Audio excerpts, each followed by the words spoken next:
ఆదియందు దేవుడు భూమి ఆకాశములను సృజించెను. భూమి నిరాకారముగాను శూన్యముగాను ఉండెను. చీకటి అగాధ జలము పైన కమ్మి ఉండెను. దేవుని ఆత్మ జలముల పైన అల్లాడుచుండెను. దేవుడు వెలుగు కమ్మని పలుకగా వెలుగు కలిగెను. వెలుగు మంచిదైనట్టు దేవుడు చూచెను. దేవుడు వెలుగును చీకటిని వేరుపరచెను. దేవుడు వెలుగునకు పగలనియు చీకటికి రాత్రనియు పేరు పెట్టెను. అస్తయమును ఉదయమును కలుగగా ఒక దినమాయెను. మరియు దేవుడు జలముల మధ్యనొక విశాలము కలిగి ఆ జలములను ఈ జలములను వేరుపరచును గాకని పలికెను. దేవుడు ఆ విశాలము చేసి విశాలము క్రింది జలములను విశాలము మీది జలములను వేరుపరపగా ఆ ప్రకారమైను. దేవుడు ఆ విశాలమునకు ఆకాశమని పేరు పెట్టెను. అస్తయమును ఉదయమును కలుగగా రెండవ దినమాయెను. దేవుడు ఆకాశము క్రిందనున్న జలములు ఒకచోటనే కూర్చబడి ఆరిన నేల కనబడును గాకని పలుకగా ఆ ప్రకారమైను. దేవుడు ఆరిన నేలకు భూమి అని పేరు పెట్టెను. జలరాశికి ఆయన సముద్రములని పేరు పెట్టెను. అది మంచిదని దేవుడు చూచెను. దేవుడు గడ్డిని విత్తనములిచ్చు చెట్లను భూమి మీద తమ తమ జాతి ప్రకారము తమలో విత్తనముల గల ఫలమిచ్చు ఫలవృక్షములను భూమి మొలిపించిన గాకని పలుకగా ఆ ప్రకారమైను. భూమి గడ్డిని తమ తమ జాతి ప్రకారము విత్తనములిచ్చు చెట్లను తమ తమ జాతి ప్రకారము తమలో విత్తనముల గల ఫలవృక్షములను మొలిపింపగా అది మంచిదని దేవుడు చూచెను. అస్తయమును ఉదయమును కలుగుగా మూడవ దినమాయెను.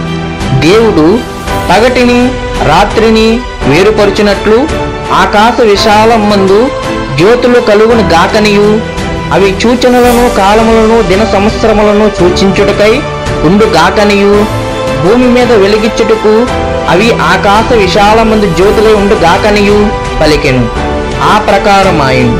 దేవుడు ఆ రెండు గొప్ప జ్యోతులను అనగా పగటిని ఏలుటకు పెద్ద జ్యోతిని రాత్రిని ఏలుటకు చిన్న జ్యోతిని నక్షత్రములను చేసెను. భూమి మీద వెలుగిచ్చుటకును పగటిని రాత్రిని ఏలుటకును వెలుగును చీకటిని వేరుపరచుటకును దేవుడు ఆకాశ విశాలమందు వాటి నుంచెను. అది మంచిదని దేవుడు చూచెను. అస్తయమును ఉదయమును కలుగుగా నాలుగవ దినమాయెను. దేవుడు జీవము కలిగి చలించు వాటిని జలములో సమృద్ధిగా పుట్టించును గాకనియు పక్షులు భూమిపైన ఆకాశ విషాములు ఎగురును గాకనియు పలికిను. దేవుడు జలములలో వాటి వాటి జాతి ప్రకారము జలములు సమృద్ధిగా పుట్టించిన మహామత్స్యములను జీవము కలిగి చలించు వాటినన్నిటినీ దాని దాని జాతి ప్రకారము రెక్కలగల ప్రతి పక్షిని సృజించెను. అది మంచిదని దేవుడు చూచెను. దేవుడు మీరు ఫలించి అభివృద్ధి పొంది సముద్ర జలములలో నిండి ఉండుడనియు పక్షులు భూమి మీద విస్తరించును గాకనియు వాటిని ఆశీర్వదించెను. అస్తయమును ఉదయమును కలుగుగా ఐదవ దినమాయెను. దేవుడు వాటి వాటి జాతి ప్రకారము జీవము గల వాటిని అనగా వాటి వాటి జాతి ప్రకారము పశువులను పురుగులను అడవి జంతువులను భూమి పుట్టించిన గాకని పలికెను. ఆ ప్రకారమాయెను. దేవుడు ఆయా జాతుల ప్రకారము అడవి జంతువులను ఆయా జాతుల ప్రకారము పశువులను ఆయా జాతుల ప్రకారము నేలను ప్రాకు ప్రతి పురుగును చేసెను. అది మంచిదని దేవుడు చూచెను. దేవుడు మన స్వరూపమందు మన పోలిక చొప్పున నరులను చేయుదము.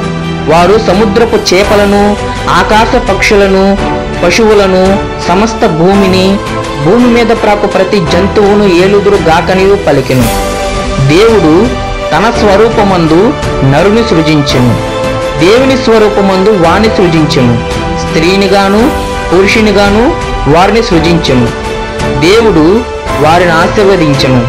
ఎట్లా అనగా మీరు ఫలించి అభివృద్ధి పొంది విస్తరించి భూమిని నిండించి దానిని లోపరచుకొనుడి. సముద్రపు చేపలను ఆకాశ పక్షులను భూమి మీద ప్రాకు ప్రతి జీవిని ఏలుడని దేవుడు వారితో చెప్పెను. దేవుడు ఇదిగో భూమి మీదనున్న విత్తనములిచ్చు ప్రతి చెట్టును విత్తనములిచ్చు వృక్ష ఫలముల గల ప్రతి వృక్షమును మీకిచ్చి ఉన్నాను. అవి మీకు ఆహారమగును. భూమి మీద నుండి జంతువులన్నిటికీ, ఆకాశ పక్షులన్నిటికీ, భూమి మీద ప్రాకు సమస్త జీవులకును పచ్చని చెట్లనియు ఆహారమగునని పలికెను. ఆ ప్రకారమైను. దేవుడు తాను చేసినది యావత్తును చూచినప్పుడు అది చాలా మంచిదిగా నుండెను. అస్తయమును ఉదయమును కలుగుగా 6వ దినమాయెను.